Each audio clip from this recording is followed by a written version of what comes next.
Hi, I'm Harper. When I was 16, my parents drove me deep into the Alabama backroads and left me at a rotting abandoned house. Not because they forgot me, not because they were lost. They did it on purpose to teach me a lesson. They wanted to see if I could survive, if I could find my way home.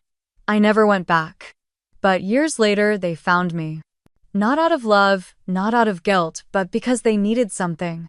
And when I said no, they tried to destroy everything I built. But they didn't know I had already learned how to survive without them. It was one of those thick, sticky Alabama summers, the air heavy with heat and the sweet rotting scent of pine needles. The dirt road kicked up red dust as Dad's old Chevy rumbled over the gravel, the windows down the wind, pushing my hair into my eyes. Jack, my father, kept tapping the steering wheel, humming to the static of the radio, while Mom Marlene fanned herself with a crumpled church bulletin. We turned down a narrow path lined with tall grass and rusted fence posts. The truck slowed as a small leaning house came into view, hidden behind overgrown bushes. The windows were cracked, some boarded, and vines crawled up the sagging porch. I felt something cold settle in my stomach. "Hop out, Harper," Dad said, not looking at me. I blinked, clutching the frayed strap of my backpack. "What? Why?" Mom turned around, forcing a smile that didn't reach her tired blue eyes. "Just go inside and grab that box by the door, honey. It's from an old friend." The engine idled, rumbling beneath me as I opened the creaky door and stepped onto the gravel. Heat shimmered off the hood, making the air dance. The moment I closed the door, Dad's window rolled down. His face was blank, his eyes hidden behind old aviator sunglasses. "Let's see how she finds her way home," he muttered loud enough for me to hear. Before I could open my mouth, the truck rolled forward, tires crunching over gravel, then sped up, kicking a cloud of red dust into the air. I coughed, waving a hand in front of my face, the outline of the truck growing smaller as it turned back onto the main road, leaving me standing there in the heat. I stood frozen for a moment, the buzzing of cicadas loud in my ears, the scent of dirt and dry grass filling my lungs. My fingers trembled as I pulled my phone from my pocket, but the screen glared up at me, service bars gone, nothing but the time blinking in the corner. I swallowed hard and turned toward the house. The wood on the porch was gray and splintered nails sticking out like crooked teeth. I stepped carefully, the boards creaking under my weight, the heat of the sun beating down on the back of my neck. Inside, the smell of mildew and damp wood hit me like a slap. The air was heavy still, and I could hear a slow drip coming from somewhere deeper in the house. I looked around, eyes adjusting to the dim light filtering through cracks in the boards. The wallpaper was peeling, revealing yellowed plaster underneath, and the floor was scattered with old leaves and dirt blown in by the wind. I didn't see any box by the door. A breeze pushed through a broken window, making a piece of wallpaper flap softly against the wall. I jumped at the sound, my heart pounding in my chest. I forced myself to take a breath, to step farther inside, the old floor groaning under each step. I glanced at the corners of the room, half expecting someone to jump out, but it was empty, silent, except for the drip and the groan of the old boards. Turning around, I pushed open the screen door, letting it creak and slap against the frame as I stepped back outside. I looked down the road where the truck had disappeared, hoping, praying that it would come back, that this was another twisted lesson that would end soon. But there was nothing. Just the hum of insects, the rustle of grass, and the soft creak of the porch as I sank down to sit on the top step, arms wrapping around my knees. The dirt road stretched ahead, empty and quiet, a thin line cutting through the heat and grass. I wiped sweat from my forehead with the back of my hand, glancing around the yard, spotting faint paw prints in the dry dirt leading around the side of the house. A breeze pushed past, carrying the scent of something wild and sharp, and I heard the distant groan of the wind moving through the old wood. I closed my eyes, pulling my knees tighter, the fear crawling up my spine as I tried to convince myself that they would come back, that they couldn't possibly leave me here alone. A sound broke through the silence, low and wet, like a heavy breath dragging across the floorboards behind me. I froze, my arms tightening around my knees, ears straining in the still air. Another breath, closer this time, followed by the soft tap of nails on wood. My eyes snapped open, scanning the porch, the dirt yard, the broken windows. Nothing moved, but the sound came again, steady, slow, alive. I forced myself to stand, legs shaking, palms sweaty against my jeans. I turned toward the side of the house where the sound was coming from, every instinct screaming to run. But I couldn't leave, not without knowing what was there, not without trying to stay in control.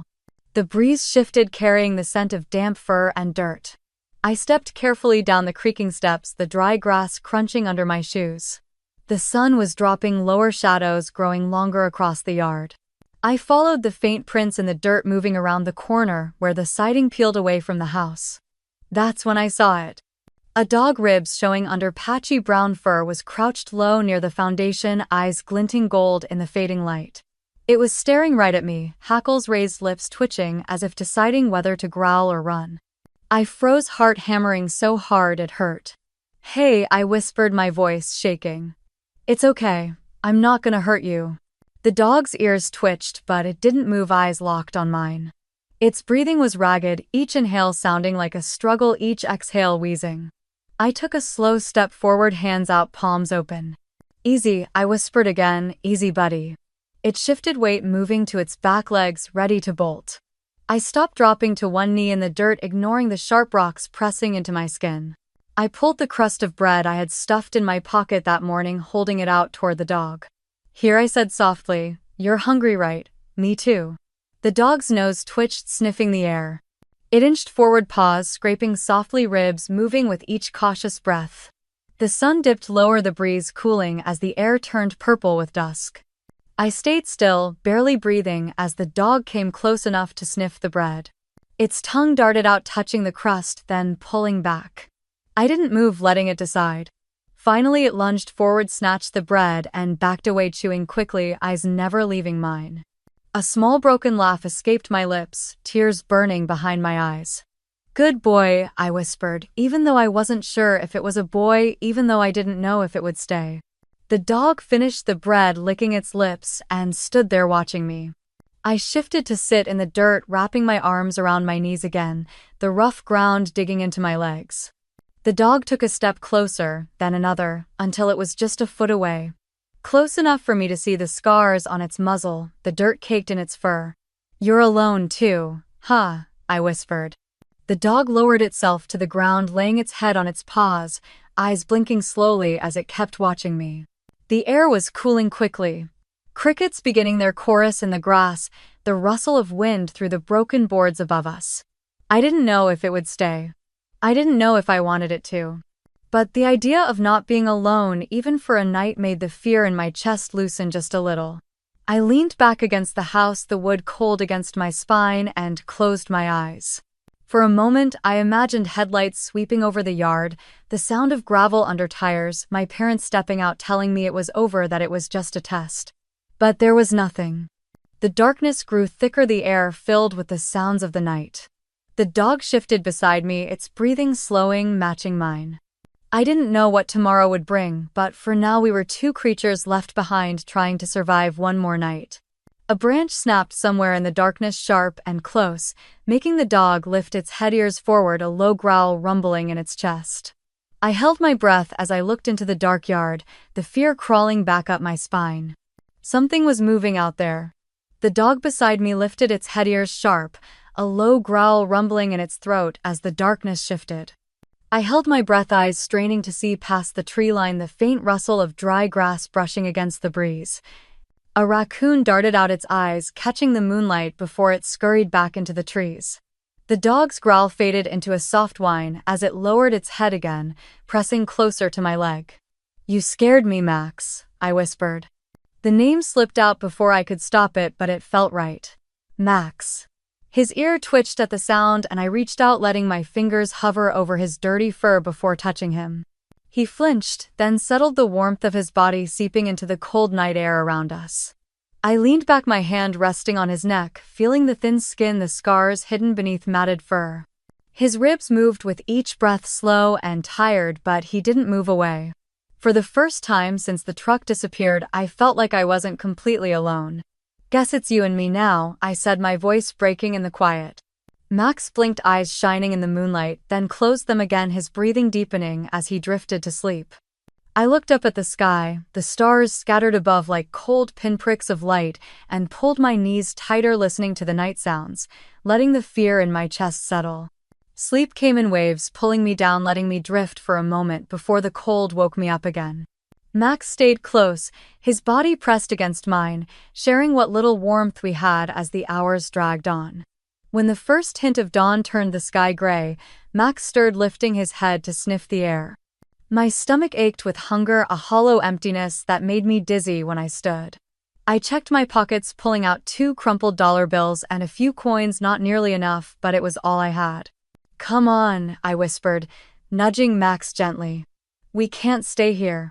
We moved down the dirt road, Max walking close to my side, occasionally bumping into my leg as if to remind me he was there.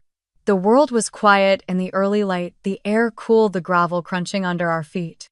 We reached the old railroad tracks, the steel cold under my fingers as I used them to steady myself, balancing on the rails for a few steps before dropping back to the dirt. Max sniffed along the edges, finding something small and dead, nudging it before looking back at me, ears low. "I know, buddy," I said, "I'm hungry too." Further down the tracks, we found an apple tree, its branches hanging low over a sagging fence.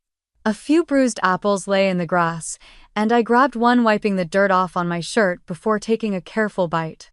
The sweetness filled my mouth, sharp and comforting, and I dropped to sit, letting Max chew on a piece I broke off for him. He ate, quickly licking the juice from his whiskers, then looked up at me with those gold eyes waiting for more. I handed him another piece, the corners of my mouth lifting for the first time in days. We shared 2 apples, and it wasn't enough, but it was something. Max licked my fingers clean, his tail thumping softly against the grass.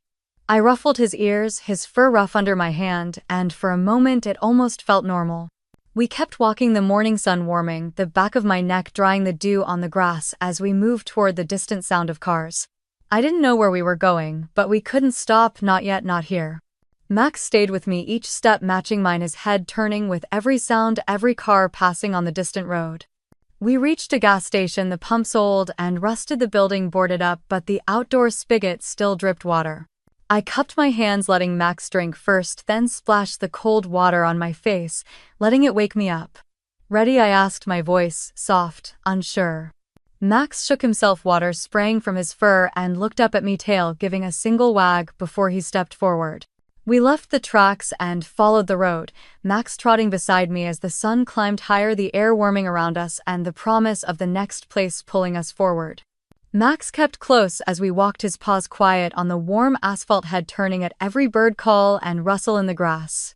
My stomach twisted with hunger, the small bites of apple long gone, leaving only the hollow ache that made me dizzy. I kept one hand near Max's back, grounding myself each time he brushed against my leg. We passed broken fences and mailboxes, rusted through the road, quiet except for the soft hum of insects. We reached a crossroads where a single gas station stood, its windows dirty, the open sign unlit. An old vending machine leaned against the wall, the faded colors of soda labels barely visible. I dug into my pocket, pulling out the crumpled bills, and counted the coins in my palm. "Let's hope this works, Max," I muttered. I fed the machine the first dollar, holding my breath as it swallowed the bill with a slow groan. The lights flickered, buttons lighting up in dull red. I pressed for water, praying it would come. With a loud clunk, a bottle dropped, rolling forward. "Yes," I whispered. Max wagged his tail, his tongue lolling, eyes bright with hope. I twisted the cap and poured some into my hand, letting him lap it up, his rough tongue scraping against my skin. I drank the rest, letting the cold water calm the burning dryness in my throat. "Better, huh?" I asked, and Max nudged my hand, licking the last drop from my fingers. We moved on, following the road until we reached an old railway crossing. Max sniffed around the wooden ties, then jumped when a train horn blew in the distance, the sound echoing across the fields. I watched the sky, the clouds drifting across the blue, and felt the tiredness weighing down on me. "Come on, Max," I said, "let's keep moving." We found a small orchard where fallen apples lay in the grass, bruised but still good enough to eat. I picked a few, wiping them on my jeans before taking small bites, letting Max eat pieces I tore off for him. Juice dripped down my fingers, sticky and sweet, mixing with the dirt on my hands. Max's tail thumped the ground each time he finished a piece, his eyes searching for the next bite. I smiled even if it hurt and gave him another piece, watching him chew carefully, his eyes never leaving mine. "You're a good boy," I said, softly ruffling his ears. When the sun started its slow drop in the sky, painting everything in gold, we walked toward the edge of town. I saw the sign for a diner ahead, its paint peeling, but the smell of cooking drifting through the air making my stomach clench with longing. Max sniffed the air, whining softly, pulling me forward with gentle tugs of excitement. I looked at the last coins in my hand, not enough for a meal, but maybe enough for a piece of bread or something small. We reached the diner, and I led Max around to the side where a small patch of shade offered a place to rest. I dropped my backpack, letting my legs fold under me as I leaned back against the warm brick wall. Max lay down beside me, head resting on my knee, his eyes watching every movement around us. The smells from the kitchen made my head spin, the sound of plates clinking and laughter drifting through the thin windows. My eyes grew heavy, the exhaustion of the day catching up to me, pulling me toward a restless sleep. Just as I let my head fall back, letting the late afternoon breeze brush over my face, a deep voice cut through the noise. "Hey kid," it said, rough but not unkind. "What are you doing out here all alone?" Max shot up, barking, his fur bristling as he stepped between me and the man. I scrambled to my feet, grabbing Max's collar, my heart thudding so loud I could barely hear. The man stepped back, holding up his hands, palms out, his eyes steady on mine. "Easy kid," he said, his voice rough but calm. "I'm not here to hurt you." Max growled low, his body tense, but he didn't lunge. The man crouched down, slowly pulling something from the pocket of his worn jeans. It was a piece of bread wrapped in a napkin, fresh enough for the smell to reach Max's nose. "You hungry boy?" the man asked, holding the bread out. Max's growl turned into a whine, his nose twitching as he inched closer. I held his collar tighter, my eyes locked on the man, searching for any sign of danger. His face was lined, a rough beard covering his jaw, but his eyes were a soft gray, tired but kind. "I'm Frank," he said, looking at me, not forcing a smile, just letting the words settle. "Frank Owens. I think I know who you are." My breath caught, fear spiking in my chest. "You don't know me," I said, my voice shaking. Frank nodded, keeping his eyes on Max as he sniffed the bread. "Maybe not well, but I know your dad, Jack. We worked together years ago." Max took a cautious step forward, sniffing the bread, then looking back at me as if asking permission. My stomach twisted at the mention of my dad's name, but Max's eyes were full of hope, and I let go of his collar. "It's okay," I whispered. Max snatched the bread, stepping back to chew quickly, crumbs falling into the dirt. Frank stayed crouched, watching Max, giving me space as I wrapped my arms around myself, the cold of the brick pressing into my back. "How long you been out here, kid?" Frank asked, his voice lower, now less sharp. I didn't answer. I looked away, blinking back, the sting in my eyes as I watched Max finish the bread, licking the crumbs from his whiskers, tail giving a small wag. Frank stood up slowly, pulling another piece of bread from his pocket, holding it out to me. "You look like you could use this too." I hesitated, then reached out, grabbing the bread quickly, holding it to my chest before tearing off a small piece to taste. It was soft, fresh, and I swallowed it down, ignoring the tears that burned in my eyes. "I'm not going to hurt you," Frank said again, softer. "You don't deserve to be out here like this."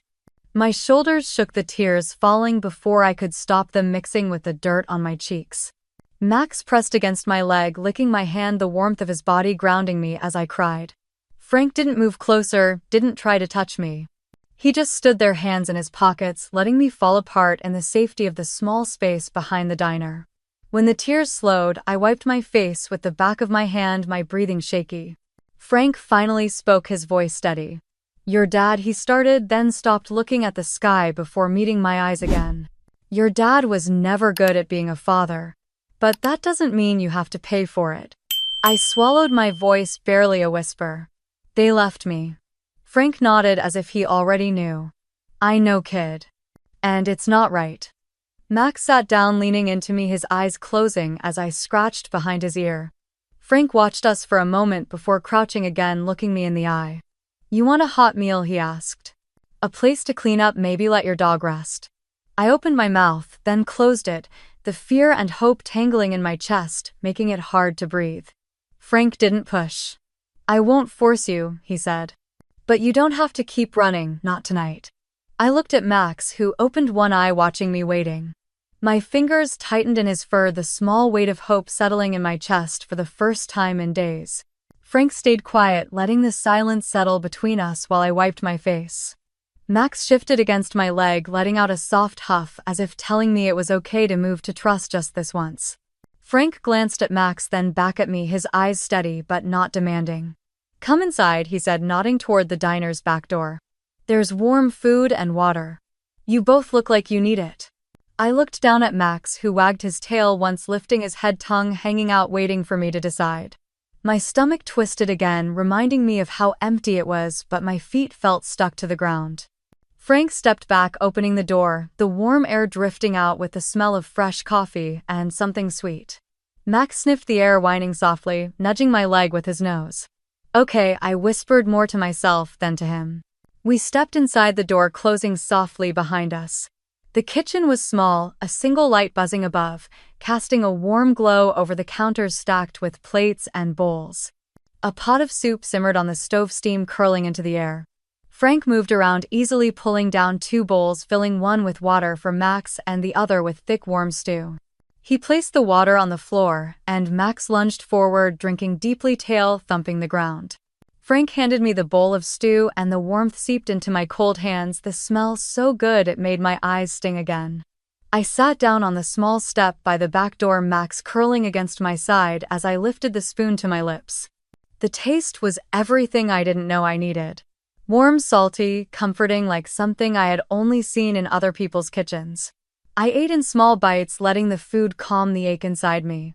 Frank leaned against the counter, arms crossed, watching me, but not with pity, just a quiet understanding. When I finished, I set the bowl down, wiping my mouth with the back of my hand. "Thank you," I whispered, my voice small. Frank nodded. "No thanks needed, kid." Max finished his water, looking up at Frank, then at me, licking his lips. I scratched behind his ear, feeling him relax, his body warm against my leg. Frank walked over and crouched down, pulling something from his back pocket. It was a worn leather wallet, and from it he pulled out a small faded photo. He held it out to me, and I took it carefully, my breath catching in my throat. It was a picture of me, maybe 8 years old, missing a front tooth, smiling with my arms around a puppy that looked a lot like Max. My dad stood behind me, his hand on my shoulder, his face younger, but the cold look in his eyes was the same. "You kept this?" I asked, my voice shaking. Frank nodded. "Your dad gave it to me years ago, said he wanted to remember the day you stopped crying over everything." I swallowed hard, my fingers gripping the photo. He said that. Frank's jaw tightened. "Yeah, Jack. He wasn't built to be a father, Harper." I looked down at Max, who was now dozing against my side, trusting me enough to rest. My eyes burned, and I blinked quickly, breathing through the tightness in my chest. Frank took the photo back, sliding it into his wallet, then met my eyes. "You don't deserve what he's done to you." My lips parted, words catching in my throat, but nothing came out. Frank's eyes softened, and he reached out, setting a gentle hand on my shoulder. "You deserve a chance at something better," he said. "A real life. One where you don't have to look over your shoulder every day." I closed my eyes, letting the warmth of his hand sink and feeling the weight of every moment I had spent alone pressing against me, begging to be let go. When I opened them, Frank was still there, steady, patient, waiting. He stood up slowly, holding out his hand toward me, palm open. "Harper," he said, his voice calm, "are you ready to leave this nightmare behind?" I didn't speak. I just reached out and took Frank's hand. His grip was warm, steady, nothing like the cold hands that had pushed me away so many times before. Max stood shaking out his fur before pressing against my leg, looking up at us as if asking if we were really leaving. "Come on, kid," Frank said, letting go of my hand to open the back door again. "Let's get you both out of here." We walked out into the fading light, the air cool, the sky streaked with pink and gold. Frank led us to his truck, an old blue Ford with dents on the side and a cracked windshield. He opened the passenger door, gesturing for me to climb in. Max jumped in first, curling up on the floor by my feet as I slid into the seat, hugging my backpack to my chest. Frank started the engine, the rumble vibrating through the seat, comforting in its steadiness. He didn't speak as we pulled away from the diner, the tires crunching over gravel before we turned onto the road, leaving the quiet streetlights behind. The ride was long and quiet, the headlights carving out small pieces of the dark road ahead. I kept my hand on Max's back, feeling him breathe, grounding myself with every rise and fall of his chest. Frank hummed softly to the radio, old country songs filling the cab in the pauses between the hum of the tires. We pulled into a small trailer park on the edge of town, the gravel roads lined with old trailers, each with a small porch and a single light glowing at the door. Frank parked in front of a white trailer with blue trim, the paint chipped but the steps swept clean. "This is home for now," Frank said, shutting off the engine. I nodded, opening the door, the cool night air brushing against my face as Max jumped out sniffing the grass before sticking close to my leg. Frank unlocked the door, pushing it open to let the warm light spill out, the scent of coffee and old wood welcoming us in. Inside, the trailer was small but clean. A couch with a faded blanket, a small table with 2 chairs, a tiny kitchen with dishes stacked neatly in the drying rack. It felt safe. "You can take the couch," Frank said, hanging his keys on a hook. "Bathroom's down the hall if you want to clean up." Max jumped onto the couch, curling into a tight ball, his tail thumping once before he settled. I dropped my bag beside him, my hands shaking as I looked around, taking in the small space that felt more like home than anywhere I had been in years. "Thank you," I whispered, my voice catching. Frank nodded, filling a bowl with water for Max and placing it on the floor. Max jumped down, drinking eagerly, the sound filling the small room with something that felt normal. "You both get some rest," Frank said, walking to the small kitchen. "Tomorrow we'll take care of that dog, get him checked out." I glanced at Max, who looked up with water dripping from his chin, his eyes soft and trusting. "And you," Frank continued, leaning against the counter, "we're going to figure out what you need. School, food, whatever it is." I sat down on the couch, the cushions sinking under my weight, Max climbing back up beside me, pressing close until I could feel his warmth along my side. I laid my hand on his back, letting my eyes close, the exhaustion pulling at me now that I was safe. Frank turned off the kitchen light, leaving only the small lamp by the couch on the glow, soft and warm. "Get some sleep, Harper," he said, his voice low. "Tomorrow is a new day."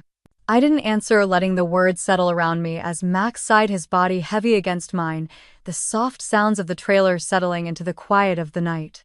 I woke to the smell of coffee and the sound of Max's paws clicking across the linoleum floor. The morning light slipped through the small window, landing across Max's fur as he wagged his tail, nose pressed to my hand, urging me to get up. I sat up slowly, rubbing sleep from my eyes, the blanket slipping from my shoulders. Frank stood at the stove, a mug in his hand, his eyes meeting mine with a quiet nod. "Morning, Harper." I cleared my throat, my voice rough. "Morning." Max pressed his head into my lap, eyes hopeful, tail thumping. I scratched behind his ears, feeling the warmth of him, letting it chase away the cold that still clung to my chest. "Eat first," Frank said, sliding a plate with scrambled eggs and toast onto the small table. "Then we're taking Max to get checked out." Max lifted his head, ears perked at the sound of his name, and I almost smiled. After breakfast, we loaded into Frank's truck, Max sitting between us, his head turning with each sound outside the window. The vet clinic was small, the bell above the door jingling as we stepped inside. The smell of antiseptic mixed with the soft barks and meows drifting from the back. Max tensed, pressing against my leg, but I kept a hand on his neck, whispering, "It's okay, buddy." The vet, a kind woman with gray hair pulled back in a braid, knelt in front of Max, letting him sniff her hand before scratching under his chin. "He's a good boy," she said, smiling at me. Max got his shots, flinching but not pulling away his eyes on me the whole time. Frank filled out some paperwork, glancing back at me as I held Max's head in my hands, whispering, "Good job, Max." Back in the truck, Max curled up on the seat, tired but safe, his head resting on my thigh.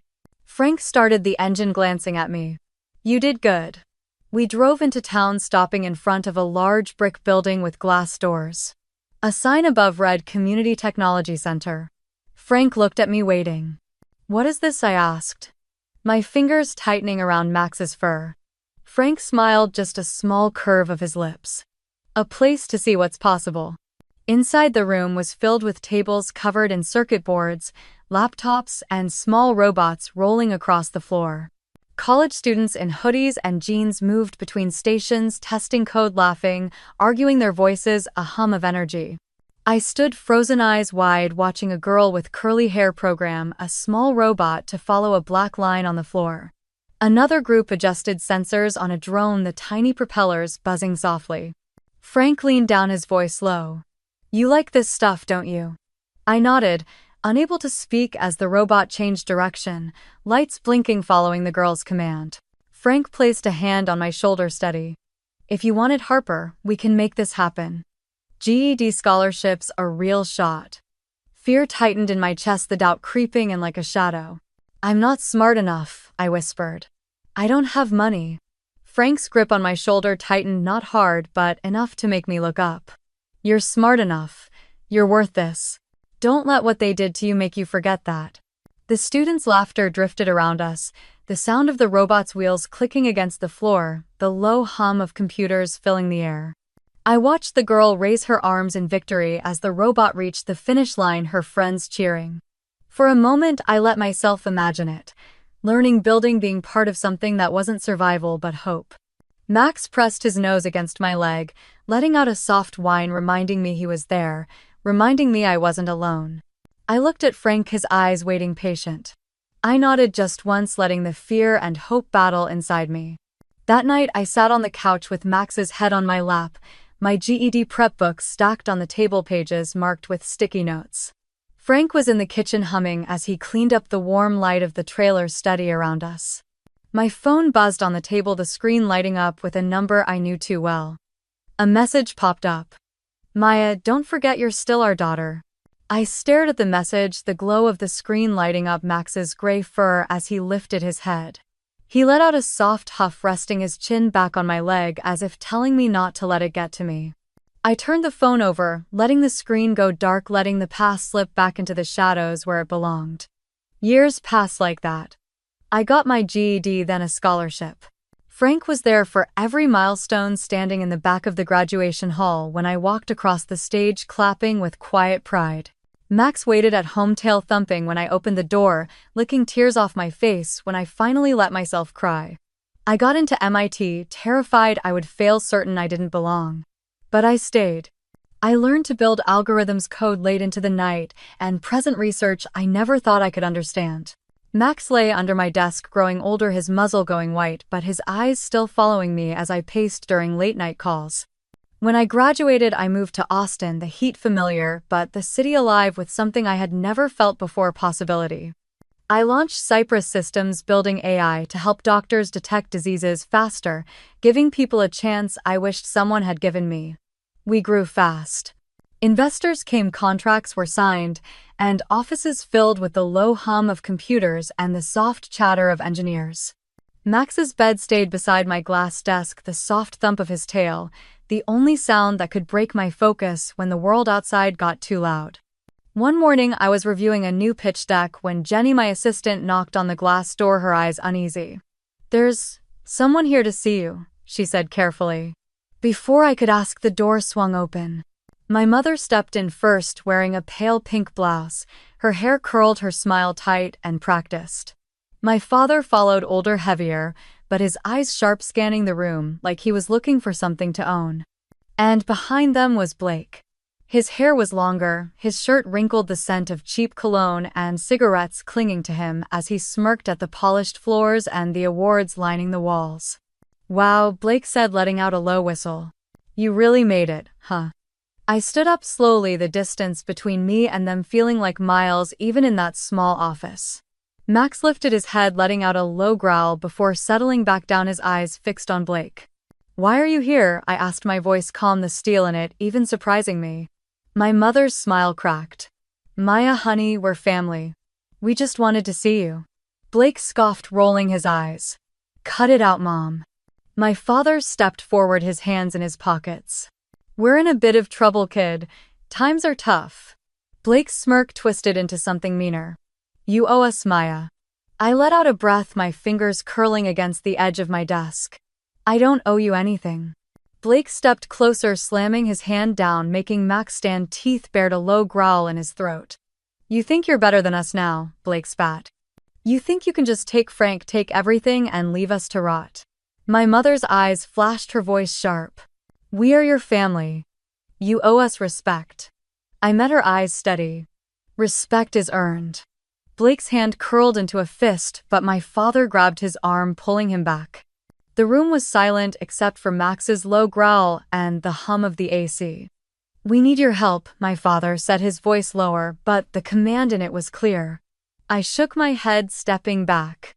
"Number Blake's face turned red, his teeth grinding. You owe us, Maya. You owe me.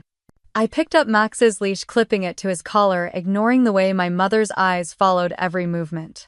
Get out, I said, my voice cold. My mother's eyes narrowed, the sweetness gone. You'll regret this. I opened the door, waiting. One by one they left, my mother's perfume lingering in the air, long after the door clicked shut. Max pressed against my leg, his body warm, his eyes asking if it was over. But I knew it wasn't.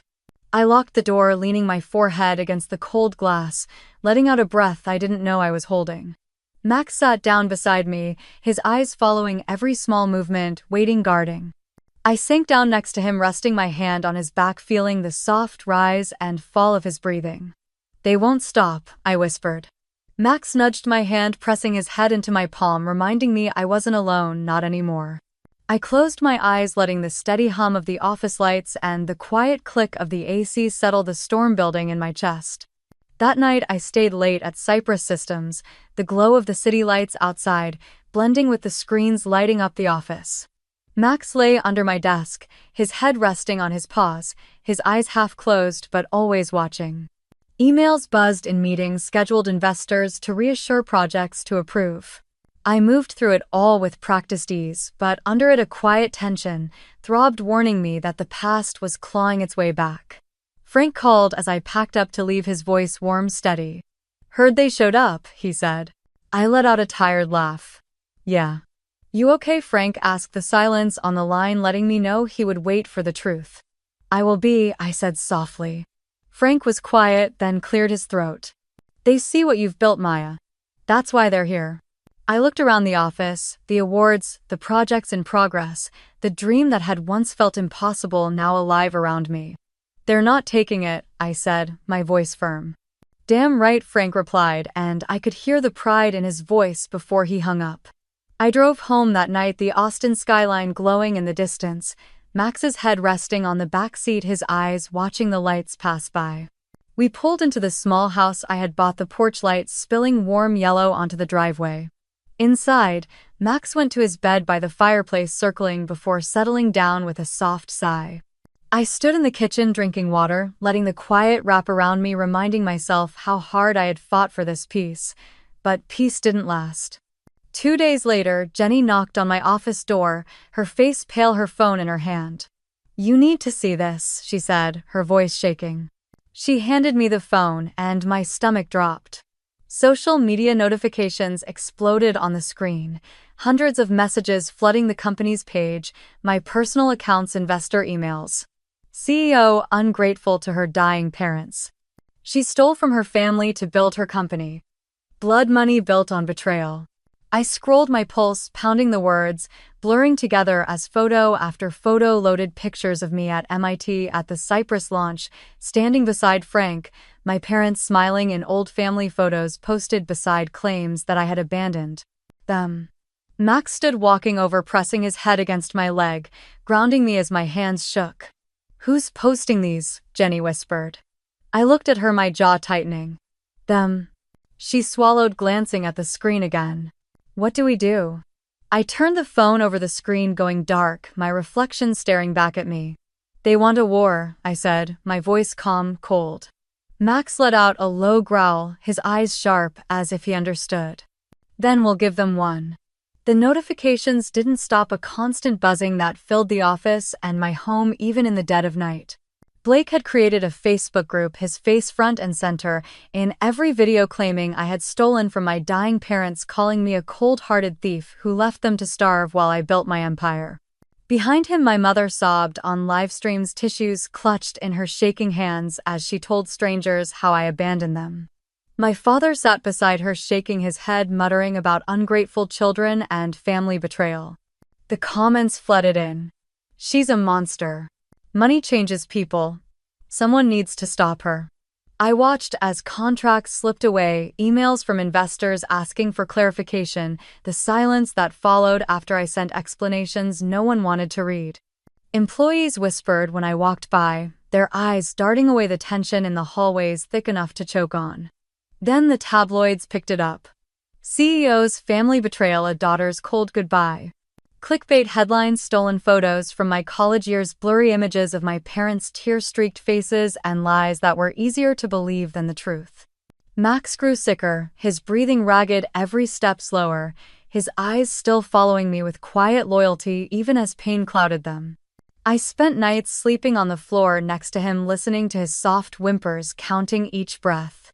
One morning, as I carried Max to the car, my phone buzzed in my pocket. I balanced him carefully, one arm around his frail body, and swiped to see David's message. "They're threatening to sue," it read. "They want a portion of your company assets, claiming you owe them for raising you." My vision blurred, the morning light too bright, the weight of Max heavier than I could bear.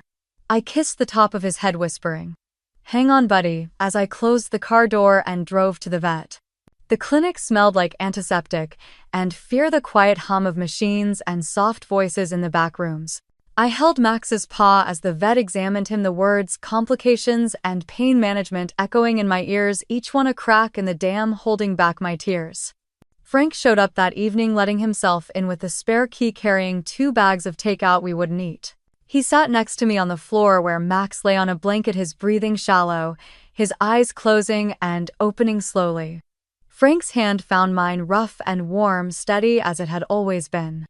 "You've been quiet long enough, Maya," he said, his voice low. I shook my head, wiping tears that kept coming no matter how hard I tried to stop them. "They're trying to destroy everything. They're trying to take everything." Frank squeezed my hand, his eyes on Max, who let out a soft sigh, shifting closer to me. "Then don't let them." I looked at Max, at the dog who had followed me through every storm, who had waited for me at the door through every late night, who had never once doubted me when the world did. His chest rose and fell each breath, a battle, each blink slower than the last, but his eyes still found mine, trusting. "I can't let them take this." "Max," I whispered, my hand on his head, my tears falling onto his fur. Max let out a low huff, his tail tapping weakly against the blanket. Frank's hand rested on my shoulder, firm, grounding. "Then it's time." I wiped my eyes, standing slowly, looking at the reflection of myself in the dark window. My face was tired, but my eyes were clear. I walked to the kitchen table, pulling my laptop from its case, the weight of it familiar, comforting. I opened it, the screen lighting up the room, illuminating Max's quiet breathing, Frank's steady presence, and the storm that was waiting outside. My fingers hovered over the keyboard before I began to type. STREAMTITLE, the truth. My hands shook as I adjusted the webcam, the faint hum of the laptop fan the only sound. Frank sat on the edge of the couch, his elbows on his knees, watching me without a word. Max lay beside him, his breathing labored, but his eyes opened, finding me, holding me steady. I clicked go live. The screen flashed, the red light blinking, the viewer count climbing from 5 to 50 to over 100 in seconds. Comments started flooding in a stream of angry words, questions, accusations. I took a deep breath. "My name is Maya Holloway." I began, my voice low, steady. "And this is the truth." I could see my reflection in the small camera window, the dark circles under my eyes, the exhaustion, the pain. But I didn't look away. "You've seen the videos. The stories. You've heard my parents, my brother telling you I abandoned them, stole from them, left them to suffer while I built my life." My throat tightened, but I pushed through, my hands gripping the edges of the laptop. "They didn't tell you about the day they left me at a rotting house when I was 16. About how they drove away laughing, calling it a lesson. About how I spent years fighting to survive while they ignored me, while they told me I was worthless." Frank shifted, his eyes on me, nodding, reminding me I wasn't alone. "They didn't tell you about Frank, who found me, who gave me a place to stay, who helped me get my GED, who sat in the back row at my MIT graduation because he knew no one else would come." I paused, the viewer count climbing, the comments slowing, people listening. "They didn't tell you about the nights I spent building this company, about the people we've helped, the families we've saved with our work. About Max," I glanced at him, my voice cracking, "who stayed by my side every step, who never let me feel alone." I wiped a tear that slipped down my cheek, breathing hard. "They want to take it all. They want to destroy everything because they think I owe them something." I leaned closer to the camera, my eyes locking onto the lens. "I don't owe them my life." The comments exploded, but I ignored them, the weight in my chest loosening as the truth spilled out piece by piece. They want you to believe I am a monster, I said softly, but I'm just someone who survived. Max let out a low, tired whine, and I reached down, resting my hand on his head, feeling the soft warmth, the loyalty that never wavered. Frank stood, placing a hand on my shoulder, grounding me. They won't take this from me, I whispered, more to Max than to the camera, but I knew they could hear me. I ended the stream, the screen going black, the reflection of myself, staring back, tired but unbroken. The room was silent, the hum of the city outside, muffled by the closed windows. Then, in the quiet, my phone buzzed, lighting up with a message from an unknown number. You think this is over? It's just beginning. I stared at the message, my thumb hovering over the screen as Max shifted beside me. Frank watched quietly, his arms crossed, his eyes waiting calm. I took a slow breath, locking my phone and setting it face down on the table. They think they can scare me, I said, my voice barely above a whisper. Frank nodded. They don't know you. That night, I didn't sleep. I sat by Max's bed, his breathing slow, his eyes fluttering open every so often to find me, to remind me that he was still here. I opened my laptop, the glow lighting up the dark room, and began to write. Every word, every memory, every scar they left behind, I laid it bare. I told them about the day they left me at the abandoned house, the smell of rot and fear thick in the air as I waited for parents who never came back. I told them about every lesson they taught me, the nights I spent outside in storms, the mornings I walked miles in the rain, the way my name felt like an insult in their mouths. I told them about Frank, about the day he found me, the day he gave me food, shelter, and the first moment I felt safe in years. I told them about Max, the stray who chose me, who followed me through every hard day, who laid by my side through every long night of studying, coding, building. I told them about MIT, the fear of not being enough, the exhaustion, the victories that felt small until they weren't. I told them about Cyprus, about the lives we saved, the work we did, the team that became my family when I had none. I told them everything. When the sun rose, I hit upload. The video went live, and for a moment I was terrified. I stood by the window watching the dawn creep across the sky, Max pressing against my leg, warm and constant. Then the views climbed. Comments poured in. I believe you. You are so strong. They don't deserve you. Number. Stand with Maya trended within hours. People sharing my story, people telling their own people, standing up when they once stayed silent. Emails came in from investors, short but steady. We believe in you. Your work matters. You have our support. Clients returned, contracts re-signed, and the hum of the office returned, louder, stronger, a promise that the storm wouldn't wash us away. I checked social media once, only once, to see the fallout. Blake's friends turning on him, calling him a liar, a leech. My parents' neighbors posting videos, shaking their heads, calling them out for what they did, for what they tried to destroy. They had lost their power, and the silence that followed was not empty but peaceful.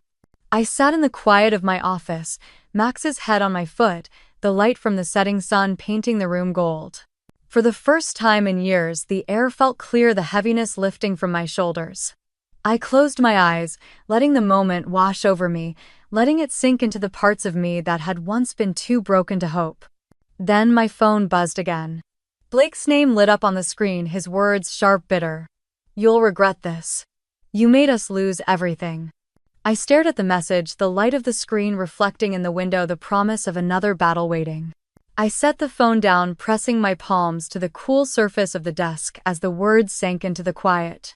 Max shifted beside me, letting out a tired breath, his body curled tightly, the tip of his tail flicking once before it stilled.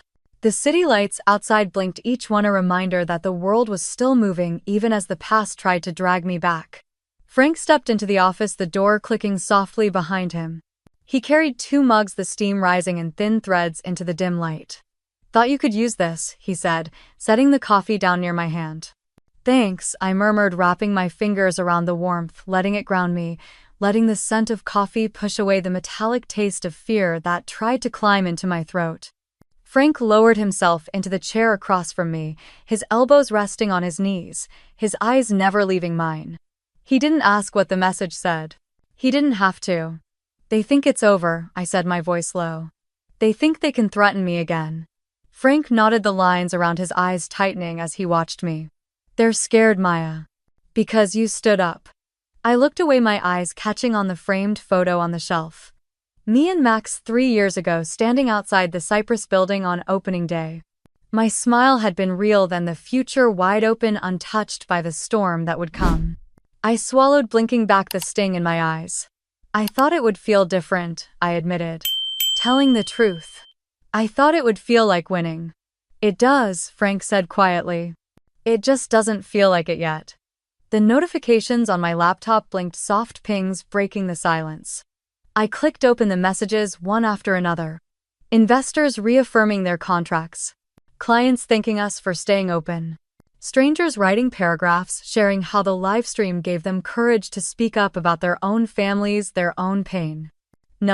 Stand with Maya. Trending, the words repeated under images of me speaking of Max resting beside me, of the small office that had become the heart of a battle I never wanted. I scrolled each message, adding weight and lightness at the same time, a paradox I wasn't ready to name. My hand dropped to Max's head, scratching behind his ear, feeling the warmth, the steady presence that never faltered.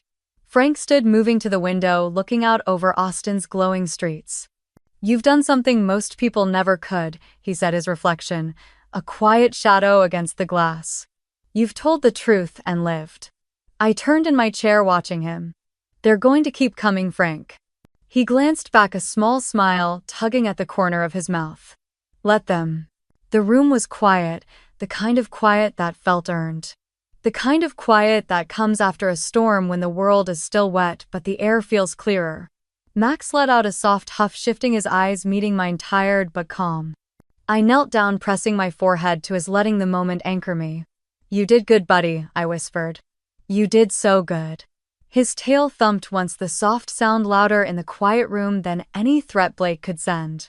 Frank turned back, leaning against the edge of the desk, his eyes on me, on Max, on the laptop that still glowed with messages of hope and rage and support. They can't take this from you, Maya, he said. I stood, my legs stiff, my shoulders heavy but steady.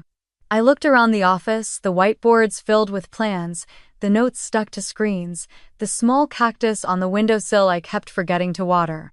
This was mine. Ours. And they would not take it. The last notification caught my eye, a message from a woman I didn't know. You're not alone. I closed my eyes, letting the words settle, letting them push away Blake's threats, letting them replace the fear with something softer, something stronger. I opened my eyes to the glow of the city, the soft breathing of Max, the quiet pride in Frank's gaze. For the first time, the quiet wasn't empty. It was freedom.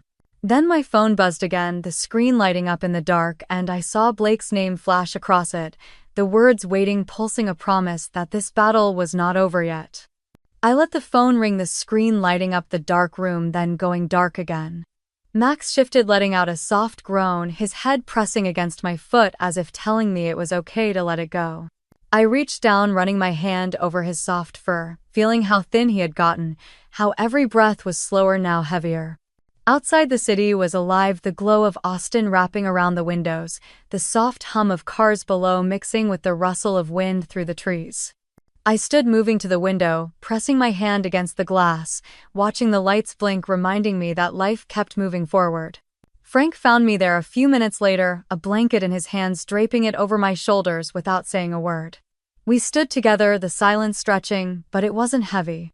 It was the kind that felt like breathing. They're gone, Frank finally said, his voice low. They packed up. Left the city. Word is they're trying to escape their debts. I nodded, the tension easing from my shoulders, the fear loosening its grip. Good. Frank looked at me, his eyes tired but warm. They can't hurt you anymore. I turned away from the window, letting out a breath I had been holding for years.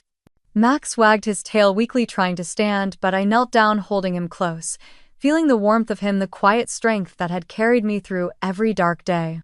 It's okay, buddy, I whispered, pressing my forehead to his. You can rest now. His eyes met mine, soft, trusting, before they fluttered closed, his breathing, slowing, his tail tapping once against the floor. I held him as the last breath, left him, tears streaming down my face, my chest aching, but underneath the pain was something gentle. Gratitude. For every mile he walked beside me. For every night he kept me from feeling alone. For every moment, he reminded me what love was supposed to feel like. Frank sat beside us, his hand on my shoulder, letting me grieve, letting me hold on until I was ready to let go. When I finally stood, the city was quiet, the dawn just starting to break, painting the sky in soft pinks and golds. I wrapped Max in the blanket, carrying him to the small patch of earth I had chosen under the oak tree in the backyard. Frank helped me, his hands steady, his silence comforting as we lowered Max into the ground, the morning light washing over us, a soft breeze rustling the leaves above. I placed his favorite toy beside him, the worn-out rope he used to tug at, the one that had survived every move, every late-night coding session, every storm. "Thank you," I whispered, pressing my hand into the fresh earth. Frank placed a hand on my back. "You saved him, Maya. And he saved you." I nodded, wiping my tears, letting the morning air fill my lungs, letting the warmth of the sun touch my face. We walked back inside the quiet house, no longer feeling empty but peaceful. I sat at the kitchen table, the coffee warm in my hands, the silence wrapping around me like a promise. Frank stood by the door, turning before he left, his eyes meeting mine. "You saved yourself, kid, don't forget that." I smiled, small but real. "Thank you, Frank." He nodded, leaving the door open just a crack, letting the morning breeze drift and letting the light fill the room. I stood there for a moment, letting the morning air wash over me, breathing in the quiet. I moved through the house, slowly touching the back of the couch where Max used to sleep, running my fingers along the kitchen counter where Frank would leave coffee, letting each corner remind me how far I had come. I stepped into Max's corner where his bed still lay, the blanket neatly folded, his old rope toy resting on top. I picked it up, feeling the frayed edges between my fingers, closing my eyes as I remembered the way he used to tug at it, his tail wagging, his eyes bright, reminding me to laugh, reminding me to live. The sunlight crept further into the room, touching the photos on the shelves, the awards I once thought would mean everything, the framed snapshot of me at MIT with Frank in the background grinning with pride. I took it down, holding it close to my chest. Frank came by later that morning, knocking softly before letting himself in, holding a brown paper bag of groceries in one hand, a quiet smile on his face. "You don't have to keep checking on me," I said, a small smile pulling at my lips. "I know," he replied, setting the bag down, pulling out a carton of eggs and a loaf of bread. "But I want to." We made breakfast together, moving around each other in the kitchen, the quiet companionship comforting, grounding. I poured us coffee and we sat at the table, the soft morning light falling over us as we ate. "You've come a long way, Maya," Frank said, his eyes warm, his voice steady. "I couldn't have done it without you," I said, looking at him. Frank shook his head, a small chuckle escaping his lips. I swallowed the truth of his words, sinking in soft but heavy, like the way dawn feels before the sun fully rises. After he left, I packed up the last of Max's things, placing the box gently in the hall closet, pressing my hand against it for a moment, letting the grief come but letting it pass too, like a wave I no longer feared would drown me. I drove to the small office downtown, the one I had rented for the Max Foundation, unlocking the door and stepping into the quiet space that smelled like fresh paint and hope. The walls were lined with shelves of donated books, boxes of clothes for girls who needed them, laptops, waiting for hands that would learn to build futures with them. I walked to the window, looking out at the city, at the people moving along the sidewalks, at the buses rumbling past, at the mothers holding their daughters' hands as they crossed the street. A knock came at the door, and I turned to see a young girl, barely 17, standing there with a backpack slung over one shoulder, her eyes wary, her hands fidgeting. "Hi," she said softly, her voice barely above a whisper. "They told me, you help girls like me." I smiled, stepping forward, holding the door open wider. "Yes," I said. "Come in." She stepped inside, looking around, her eyes landing on the bookshelf, the chairs, the plants on the windowsill. Her shoulders dropped just a little, the tension in her jaw loosening. "Thank you," she whispered, clutching the strap of her backpack. "You're safe here," I said, guiding her to a chair. I sat with her, listening to her story, hearing the pain, the fear, the loneliness I once knew too well. I offered her food, a warm drink, a place to rest, a path forward. And as I watched her take a sip of tea, her hands trembling, her eyes filling with tears, she tried to blink away.